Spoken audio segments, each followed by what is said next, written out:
నమస్తే, welcome to our channel. నేను ఆదిత్య. అసలు నాయకుడు అంటే ఎవరు? నాయకుడికి ఉండాల్సినటువంటి నాయకత్వ లక్షణాలు ఏంటి?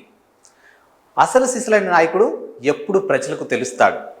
వారిలో ఉన్నటువంటి ఆ నాయకత్వ లక్షణాలు ఎప్పుడు బయటకు వస్తాయి అనే అంశం గురించి కాస్త క్షుణ్ణంగా ఆలోచిస్తే, ఎప్పుడైతే కష్టకాలంలో ప్రజలు ఉంటారో, ఎప్పుడైతే కష్టకాలంలో పరిస్థితులు ఉంటాయో అలాంటి టైంలోనే అసలు సిసలైన నాయకుడు బయటకు వస్తారు. ఆ నాయకుల్లో ఉన్నటువంటి అసలు సిసలైనటువంటి నాయకత్వ లక్షణాలు బయటకు వస్తాయి. దానికి ది బెస్ట్ ఎగ్జాంపులే ప్రస్తుతం ఆంధ్రప్రదేశ్లో కురుస్తున్నటువంటి భారీ వర్షాలకు ఆంధ్రప్రదేశ్ మొత్తం కూడా అత్తలాకుతలం అవుతూ ఉంది. ఇక ముఖ్యంగా విజయవాడ అయితే దాదాపుగా అన్ని ప్రాంతాలు నీట మునిగాయని చెప్పొచ్చు. ఇప్పటికీ కూడా చాలా ప్రాంతాలు నీట మునిగే ఉన్నాయి. ఇక అక్కడ ప్రజల కష్టాలైతే వర్ణనాతీతం.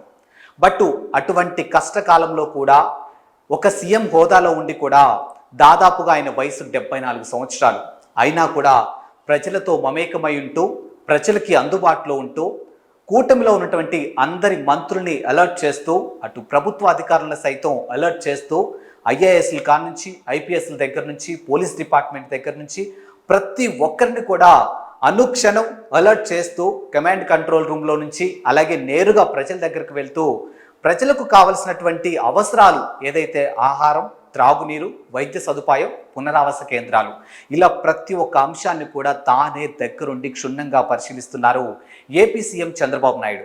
సో నిజమైన నాయకుడు అంటే ఇలానే ఉంటారేమో అంటూ ఉన్నారు ఇప్పుడు ఏపీ ప్రజలంతా కూడా. 74 సంవత్సరాల వయసులో కూడా రాత్రంతా ఒక్క సెకను కూడా కునుకు తీయకుండా, ఒక్క సెకను కూడా నిద్రపోకుండా పడవల్లో తన బృందంతో కలిసి ఎప్పటికప్పుడు ముంపు ప్రాంతాలను పరిశీలిస్తూనే ఉన్నారు. వారి దగ్గరికి వెళ్ళి భరోసా ఇస్తూనే ఉన్నారు. నన్ను నమ్మి ఓట్లు వేసి ఈరోజు నాకు సీఎం స్థానాన్ని అప్పచెప్పినందుకు నేను మీ వెన్నంటే ఉంటాను, మీకు ఎలాంటి కష్టాలు రాకుండా నేను చూసుకుంటానంటూ వారికి ఎప్పటికప్పుడు భరోసా కల్పిస్తూనే ఉన్నారు. ఇక చంద్రబాబు నాయుడు యొక్క రాజకీయ జీవితం చూసుకున్నట్టయితే దాదాపుగా 46 సంవత్సరాలు కావస్తుంది. ఈ 46 సంవత్సరాల్లో ఎన్నో ఒడిదుడుకులు చూసినటువంటి ఆయన 74 సంవత్సరాల వయసులో కూడా ఇలాంటి విపత్తుల సమయంలో కూడా ప్రజలకి అందుబాటులో ఉంటూ, ప్రజల్ని పలకరిస్తూ, ప్రజలతో ప్రేమగా ఉంటూ, వారికి కావలసినటువంటి మనోధైర్యాన్ని ఇస్తూ నిజంగా ఆయన ముందుకు సాగుతూ ఉన్నారు. ఇక గత ప్రభుత్వానికి సంబంధించినటువంటి వైఎస్ఆర్సీపీకి సంబంధించినటువంటి అధినేత ఏపీ మాజీ ముఖ్యమంత్రి జగన్మోహన్ రెడ్డికి సంబంధించిన అంశాలు చూసుకున్నట్టయితే, కరోనా లాంటి కష్టకాలంలో కూడా ఆయన బయటకు వచ్చి ప్రజలతో కలిసింది లేదు, ప్రజలతో మాట్లాడింది లేదు. ఇక సాక్షాత్తు తిరుపతి వెంకన్న స్వామి ఉన్నటువంటి తిరుపతిలో వరదలు సంభవించినప్పుడు కూడా ఆయన హెలికాప్టర్లో పర్యటించారు, ముంపు ప్రాంతాలని చూశారు తప్పితే నేరుగా ప్రజలతో అయితే మమేకం అవ్వలేదు. ఇక ప్రస్తుతం అధికారంలో ఉన్నటువంటి చంద్రబాబు నాయుడు మాత్రం ఎలాంటి ఇష్యూ జరిగినా కానీ ఇమీడియట్గా రియాక్ట్ అవుతున్నారు. దానికి సంబంధించినటువంటి నష్టపరిహారాలను కూడా ఇమీడియట్గా అనౌన్స్ చేసేస్తూనే ఉన్నారు. సో అక్కడ ఏదైతే బాధితులు ఉన్నారో వాళ్ళకి కావాల్సినటువంటి ధైర్యాన్ని ఇస్తున్నారు. వాళ్ళకి ఎలాంటి న్యాయం చేయాలో అలాంటి న్యాయం చేస్తూ ఉన్నారు. సో మరి గతంలో ఏవీ లేవు. సో ఏదైతే నష్టపరిహారాలు ఉన్నాయో కూడా వాటిని కూడా క్యాలిక్యులేషన్ చేసి బేరేజ్ వేసి ఒక సర్టైన్ టైం తర్వాత ఇచ్చారు తప్పితే ఇమీడియట్గా రెస్పాన్స్ అనేది చాలా తక్కువ ఉందంటూ కొన్ని వార్తలు అయితే వినిపిస్తున్నాయి. సో మరి ఇక్కడ మనం చూసుకున్నట్టయితే ప్యాలెస్ దాటని జగన్ ఇక ప్రజల్లో చంద్రబాబు అంటూ ఒక వార్త అయితే సోషల్ మీడియా వేదికగా వినిపిస్తోంది. దీన్ని కాస్త క్షుణ్ణంగా చూసినట్టయితే ఇక్కడ జగన్మోహన్ రెడ్డి పరదాల చాటున జగన్, ఇక ప్రజల మధ్యలో చంద్రబాబు అంటూ మనకి ఇక్కడ 2 స్లైసెస్ అయితే క్లియర్ కట్గా కనిపిస్తూ ఉన్నాయి. సో తిరుపతిలో వరదలు సంభవించిన టైంలో జగన్మోహన్ రెడ్డి సీఎంగా ఉన్న టైంలో ఉన్నటువంటి విజువల్ అనమాట ఇది. అండ్ ఇక్కడ చూసుకున్నట్టయితే ఇప్పుడు ప్రజెంట్ విజయవాడలో సంభవించినటువంటి వరదల్లో చంద్రబాబు నాయుడు ఏ విధంగా పర్యటిస్తున్నారు అనేది మనకి ఇక్కడ చాలా స్పష్టంగా అర్థమవుతుంది. అండ్ నెక్స్ట్ చూసుకుంటే హంగు ఆర్భాటాలతో పర్యటనలు. సో ఏదైతే హంగు ఆర్భాటాలతో పర్యటనలు చేస్తూ ఉన్నారు అనేది ఇక్కడ మనకి విజువల్లో కనిపిస్తూ ఉందన్నమాట. సో ఒక హెలికాప్టర్ నుంచి ముంపు ప్రాంతాలు ఏవైతే ఉన్నాయో, వరద ప్రభావిత ప్రాంతాలు ఏవైతే ఉన్నాయో వాటన్నిటినీ కూడా హంగు ఆర్భాటాలతో పర్యటనలు చేశారు. కానీ సాదా సీదాగా చంద్రబాబు పర్యటనలు. సో మోకాళ్ళ లోతు నీళ్లను సైతం లెక్క చేయకుండా తన 74 సంవత్సరాల వయసులో కూడా మోకాళ్ళ నీళ్ళలో తన బృందంతో కలిసి పర్యటిస్తూ ఉన్నారు. సో మనకి ఇక్కడ విజువల్ చూసుకున్నట్టయితే ఆల్మోస్ట్ నైట్ అయిపోయింది. సో నైట్ టైం కూడా తన బృందంతో కలిసి పడవల మీద ప్రయాణం చేస్తూ ఉన్నారు. సో ఎలాంటి అంగు ఆర్భాటాలు లేకుండా చాలా సాదా సీదాగా వెళ్తూ ఉన్నారు.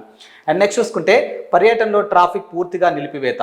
సో పర్యటనలో ఏదైతే జగన్మోహన్ రెడ్డి అధికారంలో ఉన్నప్పుడు తన పర్యటనలు ఏవైతే చేస్తూ ఉంటారో అలాంటి టైంలో ట్రాఫిక్ అనేది పూర్తిగా నిలిపివేసి ప్రజలను అయితే చాలా ఇబ్బందులకు గురి చేశారంటూ ఇక్కడ ఒక వార్త అయితే మనకు తెలుస్తుంది. అండ్ ఇక్కడ వార్త చూసుకున్నట్టయితే పర్యటనలో ట్రాఫిక్కి ఇబ్బంది లేకుండా చర్యలు. సో పర్యటనలో ఎలాంటి ట్రాఫిక్కి ఇబ్బందులు లేకుండా చంద్రబాబు నాయుడు వెళ్తున్నట్టు ఇక్కడ స్లైడ్స్లో మనకు తెలుస్తుంది. అండ్ నెక్స్ట్ చూసుకుంటే పర్యటనలో ట్రాఫిక్ను ఆపేయాలని జగన్ ఆదేశం. సో జగన్మోహన్ రెడ్డి అధికారంలో ఉన్నప్పుడు, ఆయన సీఎంగా ఉన్నప్పుడు ఆయన ఏదైతే పర్యటనలు చేస్తున్నారో అలాంటి టైంలో ట్రాఫిక్ని ఆపేయాలంటూ ఆదేశించడం జరిగింది. మరి దాన్ని కంపారిజన్ చేస్తూ ప్రస్తుతం చంద్రబాబు నాయుడుకి సంబంధించినటువంటి ఒక అంశం అయితే ఇక్కడ క్లియర్ కట్గా కనిపిస్తుంది. పర్యటనలో ట్రాఫిక్ను నిలిపివేయొద్దన్న సీఎం చంద్రబాబు. సో పర్యటనలో ఏదైతే ట్రాఫిక్ ఉంటుందో, వాహనదారులు ఎవరైతే ఉంటారో వాళ్ళకి ఎటువంటి ఇబ్బందులు కలగకుండా వాళ్ళ పని వాళ్ళు చేసుకొనివ్వండి అన్నట్టుగా చంద్రబాబు నాయుడు ఆదేశం చేసినట్టు ఇక్కడ వార్త అయితే మనకు కనిపిస్తుంది.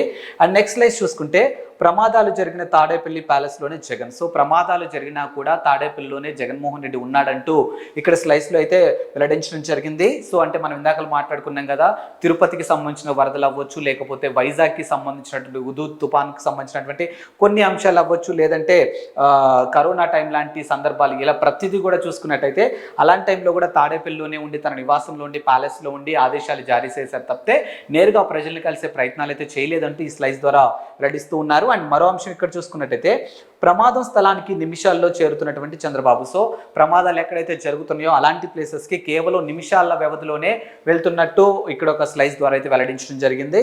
అండ్ నెక్స్ట్ చూసుకుంటే ప్రమాద బాధితులను పరామర్శించని అప్పటి సీఎం జగన్. సో ప్రమాద బాధితులు ఎవరైతే ఉన్నారో వాళ్ళని పరామర్శించలేదంటూ ఇక్కడ స్లైడ్స్ ద్వారా వెల్లడించడం జరిగింది. ఇక్కడ చూసుకున్నట్టయితే చికిత్స పొందే బాధితులను స్వయంగా పరామర్శిస్తున్న సీఎం చంద్రబాబు.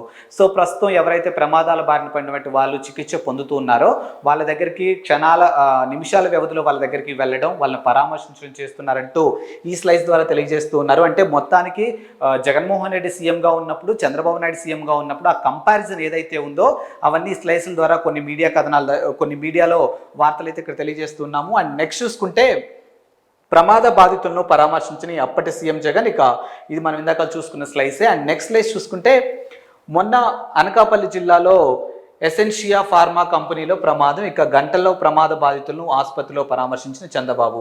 సో మనం అనకాపల్లిలో జరిగినటువంటి ఒక ఇన్సిడెంట్, ఏదైతే ఎసెన్షియా ఫార్మా కంపెనీలో జరిగినటువంటి ఇన్సిడెంట్ గురించి మనం అందరం చూసాం, గత మీడియాలో వచ్చినటువంటి వార్తలు మనం అన్ని చూసాం. సో అందులో ఎవరైతే బాధితులు ఉన్నారో వాళ్ళని నిమిషాల వ్యవధిలోనే వెళ్ళి పరామర్శించారు చంద్రబాబు నాయుడు అంటూ ఈ స్లైడ్స్ ద్వారా వెల్లడించడం జరిగింది. అండ్ నెక్స్ట్ స్లైడ్ చూసుకుంటే నిన్న పర్వాడ ఫార్మా సైజ్ ప్రమాదం. ఇక బాధితులకు మెరుగైన వైద్యం ఇక అందించాలని జిల్లా అధికారులను ఆదేశించిన సీఎం చంద్రబాబు.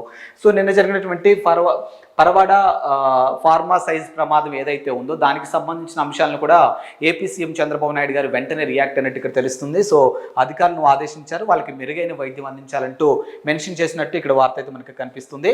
అండ్ నెక్స్ట్ చూసుకుంటే నేడు విజయవాడలో వరదల బీభత్సం. ఇక వరద ప్రభావిత ప్రాంతాలను స్వయంగా పరిశీలించిన సీఎం చంద్రబాబు. సో మనం ఇంట్రోలో మాట్లాడుకున్నట్టు ప్రస్తుతానికైతే కురుస్తున్నటువంటి భారీ వర్షాల కారణంగా విజయవాడ అయితే అతలాకుతలం అవుతుంది.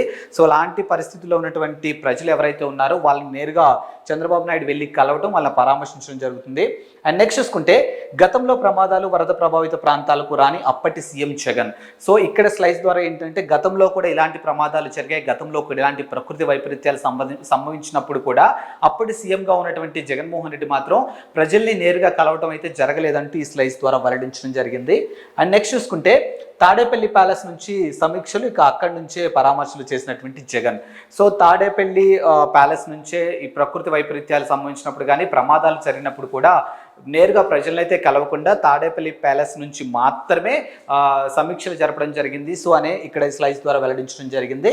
సో మొత్తానికైతే ప్రస్తుత ఏపీ సీఎం చంద్రబాబు నాయుడు అలాగే ఏపీ మాజీ సీఎం జగన్మోహన్ రెడ్డికి సంబంధించినటువంటి ఆ కంపారిజన్ అనేది కొన్ని మీడియా కథనాలు వెల్లడిస్తూ ఉన్నాయి. సో వాటన్నిటిని దృష్టిలో పెట్టుకొని ఇప్పుడు మనం చూపించినటువంటి స్లైడ్స్ని అయితే వెల్లడించడం జరిగింది. సో మరో టాపిక్తో మళ్ళీ కలుద్దాం. అంతవరకు సెలవు, నమస్కారం.